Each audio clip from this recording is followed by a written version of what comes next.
अब फ्रेंड्स अगला क्वेश्चन की तरफ बढ़ते हैं। तो which of the following is not a fundamental duty of Indian citizen, यानी फ्रेंड्स इंडियन सिटीजन का इस ऑप्शन में कौन सा फंडामेंटल ड्यूटीज नहीं है। तो फ्रेंड्स इसका हम ऑप्शन एक एक करके देखते हैं।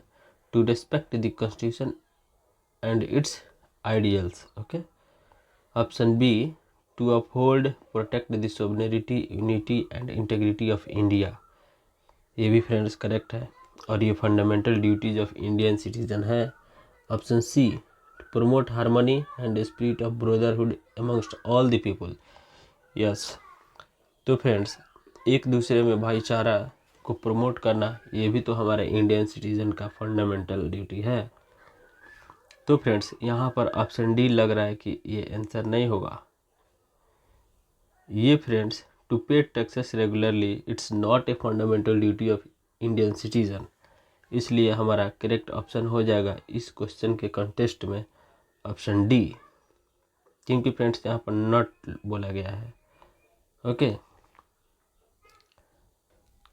हेलो फ्रेंड्स, स्वागत है आप सबका हमारे चैनल MCQ फॉर CSE 3.0 में। तो फ्रेंड्स आज की इस वीडियो में हम पॉलिटी के बहुत ही इम्पोर्टेंट टॉप 20 MCQ लाए हैं, जो कि फ्रेंड्स आपके किसी भी कम्पिटिटिव एग्जाम में हेल्पफुल होने वाला है। तो चलिए फ्रेंड्स आज का पहला क्वेश्चन देखते हैं। तो फ्रेंड्स आज का पहला क्वेश्चन है, what is the fundamental principle of democracy, यानी फ्रेंड्स ये जो डेमोक्रेसी है, यानी फ्रेंड्स ये जो डेमोक्रेसी है इसका फंडामेंटल प्रिंसिपल क्या है, ओके। तो ऑप्शन देख लेते हैं फ्रेंड्स। ऑप्शन ए है rule by majority, option B rule by minority, option C rule by a single leader and option D rule by the military. तो फ्रेंड्स इसका करेक्ट आंसर उम्मीद है आप सब जानते होंगे, लेकिन फिर भी हम आपको बता रहे हैं कि इसका करेक्ट ऑप्शन हो जाएगा ए, क्योंकि फ्रेंड्स डेमोक्रेसी का फंडामेंटल प्रिंसिपल क्या है कि मेजोरिटी होना चाहिए, मतलब हमारा जो डेमोक्रेसी है वो रूल बाय मेजोरिटी होना चाहिए, ओके। चलिए फ्रेंड्स अगला क्वेश्चन देखते हैं। अगला क्वेश्चन है friends, which documents outlines the fundamental right and duties of the Indian citizen, okay.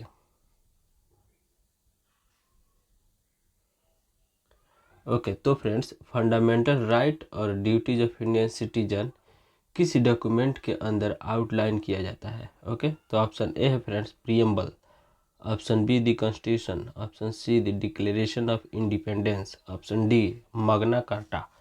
तो फ्रेंड्स इसका करेक्ट आंसर हो जाएगा ऑप्शन बी, क्योंकि फ्रेंड्स जो कॉन्स्टिट्यूशन है ना उसी में क्या होता है, फंडामेंटल राइट होता है और फ्रेंड्स इंडियन सिटीजन का ड्यूटीज भी होता है, ठीक है, इसी डॉक्यूमेंट में होता है, यानी दी कॉन्स्टिट्यूशन में होता है।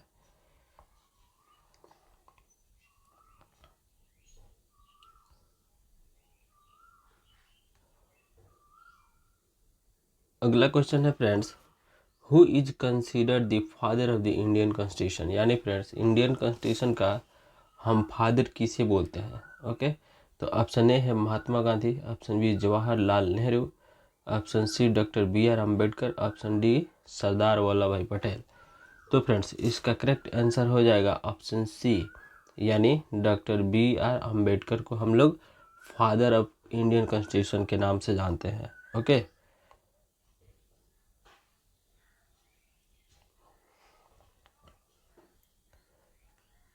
अगला क्वेश्चन है friends, which organ of the government is responsible for making laws in India, यानी फ्रेंड्स गवर्नमेंट का कौन सा जो ऑर्गन है ना, यानी पार्ट्स है जो लॉ बनाने के लिए रिस्पॉन्सिबल है इन इंडिया, यानी फ्रेंड्स अपने भारत में।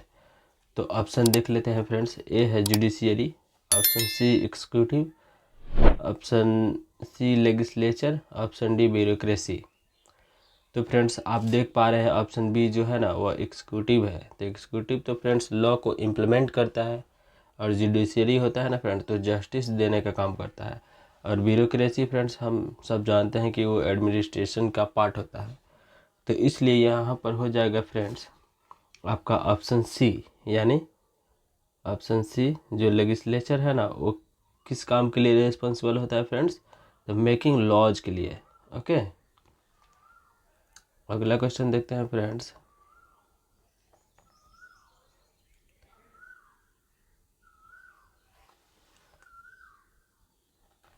How often are general election held in India?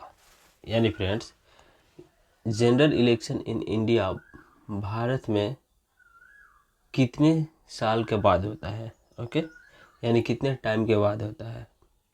तो ऑप्शन ए है friends, every 2 years, every 3 years, and every 4 years, and now friends every 5 years। तो फ्रेंड्स इसका ऑप्शन हो जाएगा डी, क्योंकि फ्रेंड्स इलेक्शन अपने कंट्री में ना 5 years के लेटर ही होता है, यानी एवरी 5 years के में होता है। ओके,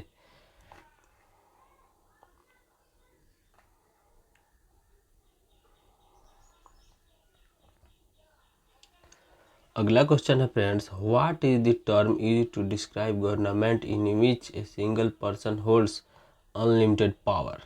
ओके, यानी फ्रेंड्स गवर्नमेंट है, ओके, और उसमें एक ही सिंगल पर्सन है, ठीक है ना, जिसके पास क्या है, सब पावर है, यानी अनलिमिटेड पावर है। तो उस तरह के गवर्नमेंट को हम लोग किस नाम से बोलते हैं? तो ऑप्शन ए है friends democracy, option B monarchy, option C oligarchy, option D autocracy. तो फ्रेंड्स इसका करेक्ट आंसर हो जाएगा ऑप्शन डी, यानी फ्रेंड्स वैसा गवर्नमेंट जिसमें एक सिंगल पर्सन हो और उसी के अंडर में अनलिमिटेड पावर हो, उस तरह के गवर्नमेंट को हम लोग फ्रेंड्स क्या बोलते हैं? ऑटोक्रेसी बोलते हैं। ओके,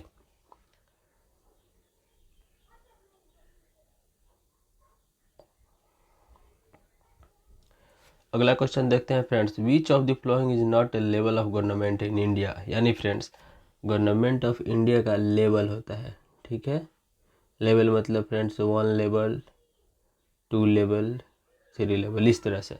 लेकिन इस ऑप्शन में फ्रेंड्स वो कौन सा ऑप्शन है जो गवर्नमेंट का लेवल नहीं है? तो ऑप्शन ए है friends union government, option B state government, option C local government, option D regional government. तो फ्रेंड्स आप देख पा रहे हैं कि लोकल गवर्नमेंट और रीजनल गवर्नमेंट कुछ हद तक सिमिलर है। ओके, और यूनियन गवर्नमेंट और स्टेट गवर्नमेंट तो होता ही है। तो फ्रेंड्स इसका करेक्ट आंसर हो जाएगा ऑप्शन डी, रीजनल गवर्नमेंट जो होता है ना फ्रेंड्स, वो गवर्नमेंट का लेवल नहीं होता है। ओके, वहाँ पर लोकल गवर्नमेंट होता है। ओके, अगला क्वेश्चन देखते हैं फ्रेंड्स।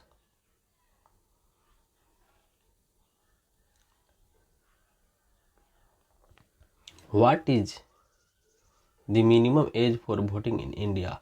तो फ्रेंड्स यह तो क्वेश्चन बहुत ही ईजी है, लेकिन फिर भी ऑप्शन देख लेते हैं। तो ऑप्शन ए है friends 16 years, option B 18 years, option C 21 years, and option D 25 years.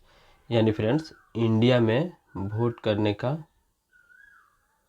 Minimum age क्या है? ओके, तो फ्रेंड्स हम सब जानते हैं कि इंडिया में मिनिमम एज है 18 ईयर्स, यानी ऑप्शन बी हो जाएगा हमारा करेक्ट आंसर। ओके,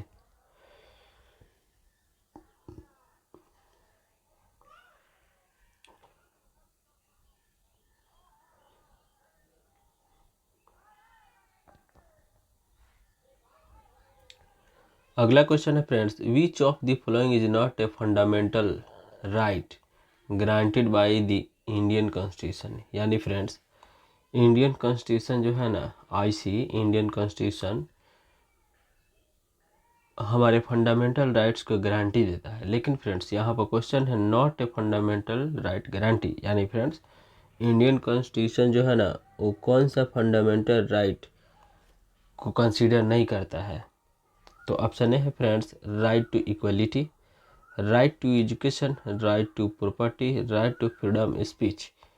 यानी फ्रेंड्स राइट टू इक्वलिटी तो हमारा ऑप्शन करेक्ट है।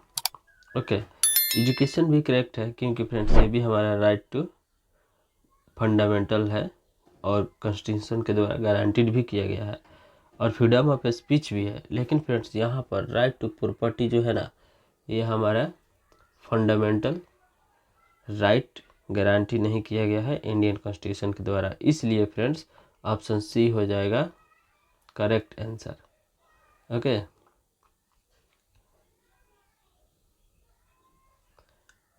अब अगला क्वेश्चन देखते हैं friends, who is the head of the state government in India. यानी फ्रेंड्स स्टेट गवर्नमेंट जो है ना, इसका हेड कौन होता है इंडिया में। तो ऑप्शन ए है friends chief minister, option B governor, option C president, option D prime minister. तो यहाँ पर तो फ्रेंड्स प्रेसिडेंट और प्राइम मिनिस्टर हो नहीं सकते हैं, तो ये तो ऐसे ही दोनों ऑप्शन रॉन्ग है। अब इसका फ्रेंड्स हम करेक्ट आंसर देख लेते हैं कि इसका हेड जो होता है ना फ्रेंड्स वो चीफ मिनिस्टर होता है, ठीक है, इसलिए ऑप्शन ए हो जाएगा करेक्ट। और गवर्नर तो friends as a president work करता है स्टेट लेवल पर, तो इसलिए ये भी नहीं होगा। तो हमारा head of state government in India कौन होता है फ्रेंड्स, तो चीफ मिनिस्टर होता है, यानी ऑप्शन ए हो जाएगा करेक्ट।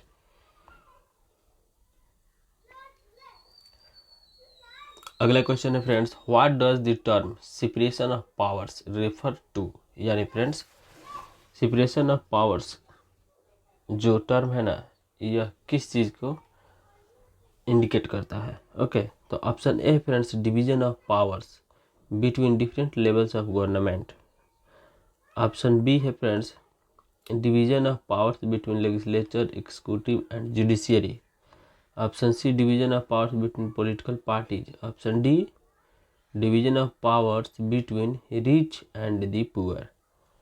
तो फ्रेंड्स यह क्वेश्चन काफ़ी इम्पोर्टेंट है, क्योंकि फ्रेंड्स पॉलिटी के एंगल से हर एक एग्जाम में पूछा जाता है, इसलिए मैंने डबल स्टार लगाया है। ओके, अब इसका फ्रेंड्स हम करेक्ट ऑप्शन की तरफ बढ़ते हैं।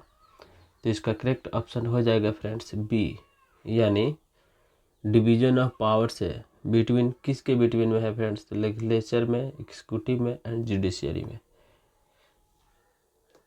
जो पावर्स को डिवाइड करता है ना, उसे सेपरेशन ऑफ पावर्स बोलते हैं। ओके,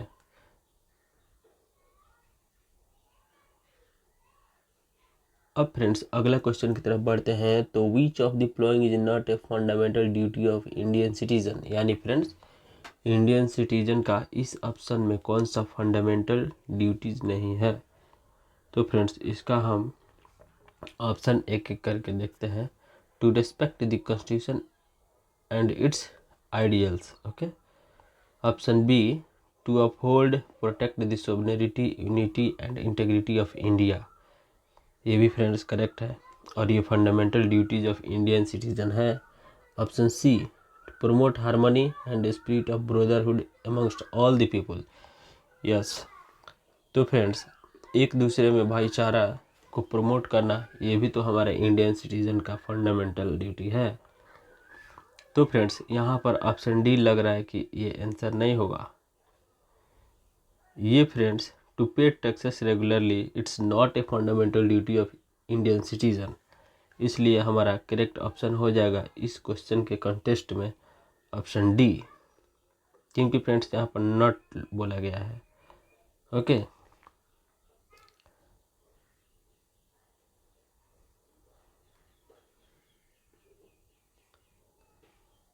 अगला क्वेश्चन देखते हैं friends, which article of the Indian constitution deals with the right to freedom of religion.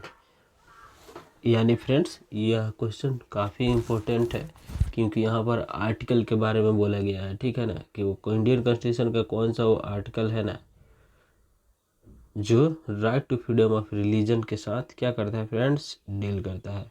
तो ऑप्शन ए है friends article 12, option B article 19, option C article 25 and option D article 32। तो friends इसका correct answer हो जाएगा option C, यानी friends जो article 25 है ना वो रिलीजन के साथ डील करता है। ओके, यानी फ्रीडम ऑफ रिलीजन हमें प्रोवाइड करता है।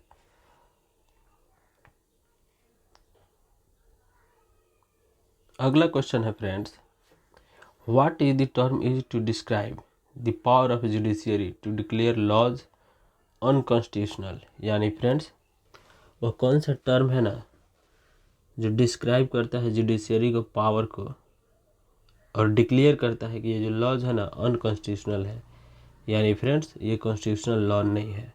तो कौन सा टर्म है? तो ऑप्शन ए है friends judicial review, option B judicial activism, option C judicial intervention, option D judicial restrain.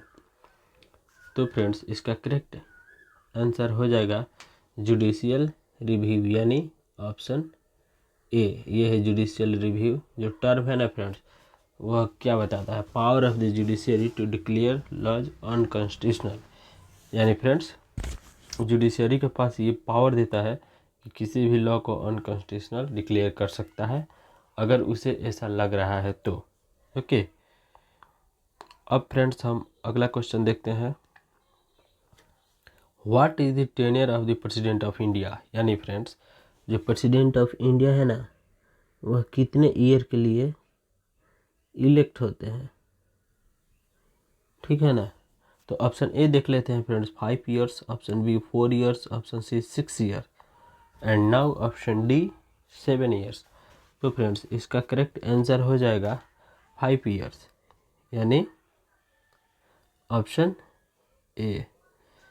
Generally friends India में कोई भी ना लीडरशिप जो पोस्ट है वो 5 ईयर्स के लिए ही सिलेक्ट होता है, समझे कि नहीं।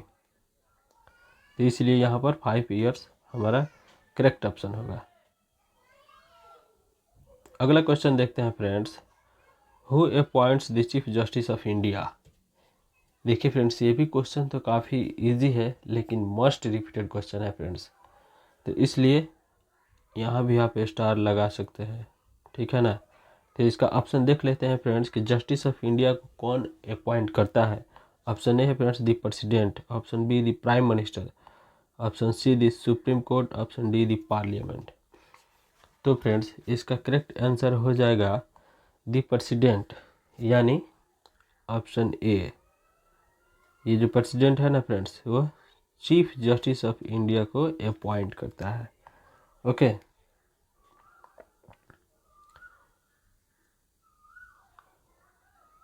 अब अगला क्वेश्चन है फ्रेंड्स।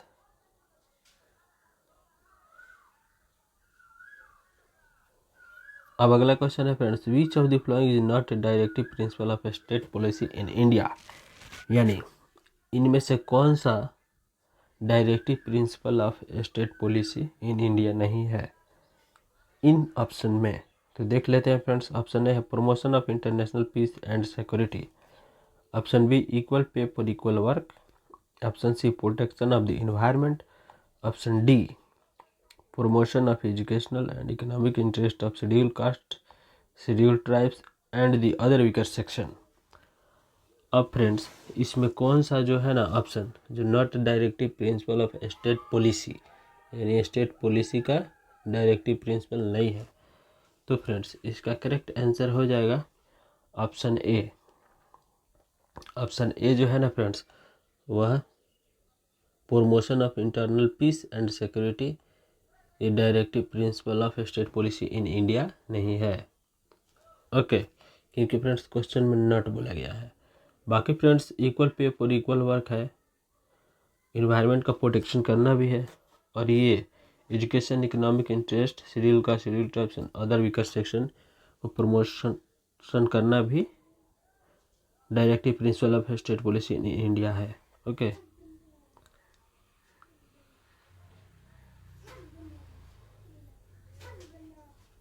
अगले क्वेश्चन है friends, which schedule of the Indian constitution contains the list of recognised language, यानी फ्रेंड्स शेड्यूल बोला है जो इंडियन कॉन्स्टिट्यूशन का जो क्या करता है लैंग्वेज को लिस्ट करता है कि इसे इंडियन कॉन्स्टिट्यूशन में रिकॉग्नाइज किया गया है। तो ऑप्शन ए है friends first schedule, option B second schedule, option C third schedule, option D fourth schedule. तो फ्रेंड्स इसका करेक्ट आंसर हो जाएगा ऑप्शन ए, यानी फ्रेंड्स ऑप्शन ए जो है ना फर्स्ट शेड्यूल वह इंडियन कॉन्स्टिट्यूशन में जो भी लिस्टेड लैंग्वेज है उसको क्या करता है इनलिस्ट करता है। ओके, अगला क्वेश्चन है friends, which article of the Indian constitution एबोलिश्ड untouchability and prohibits it's practice in any form, यानी फ्रेंड्स ये आर्टिकल बोला है ना कि कौन सा आर्टिकल है इंडियन कॉन्स्टिट्यूशन में एबोलिश यानी फ्रेंड्स कंसीडर नहीं करता है, मानता नहीं है, ठीक है ना, जैसे अनटचेबिलिटी और prohibits it's practice in any form. इसका करेक्ट आंसर हम बताएंगे, लेकिन उससे पहले इसका आर्टिकल देखते हैं कि ऑप्शन ए में है 14, option B 15, option C 16, option D 17। तो फ्रेंड्स इसका करेक्ट आंसर हो जाएगा ऑप्शन डी, यानी फ्रेंड्स आर्टिकल जो 17 है ना वह अनटचेबिलिटी और इसके प्रैक्टिस को एबोलिश कर दिया है। ओके, तो फ्रेंड्स आर्टिकल 17 हो जाएगा इस क्वेश्चन का करेक्ट ऑप्शन। अब फ्रेंड्स हम लास्ट क्वेश्चन देखते हैं। What is the term used to describe the process of electing representatives to governor on behalf of the people. यानी फ्रेंड्स गवर्नमेंट जो होता है ना वो एक प्रोसेस से बनता है, ओके, और हम सब के बिहाफ पर उसे हम इलेक्ट करते हैं रिप्रेजेंट करने के लिए। तो यहाँ पर यही बोला गया है कि उस टर्म को हम लोग क्या बोलते हैं। तो ऑप्शन ए है friends election, option B nomination, option C selection, option D appointment. तो फ्रेंड्स इसका करेक्ट ऑप्शन हो जाएगा ए इलेक्शन। इलेक्शन जो होता है ना फ्रेंड्स यह वही प्रोसेस है जिस प्रोसेस के थ्रू यानी उस प्रोसेस के द्वारा हम अपने बिहाफ पर क्या करते हैं, गवर्नमेंट में रिप्रेजेंटेटिव को इलेक्ट करते हैं। तो इसलिए फ्रेंड्स इस क्वेश्चन का करेक्ट ऑप्शन ए हो जाएगा इलेक्शन। ओके।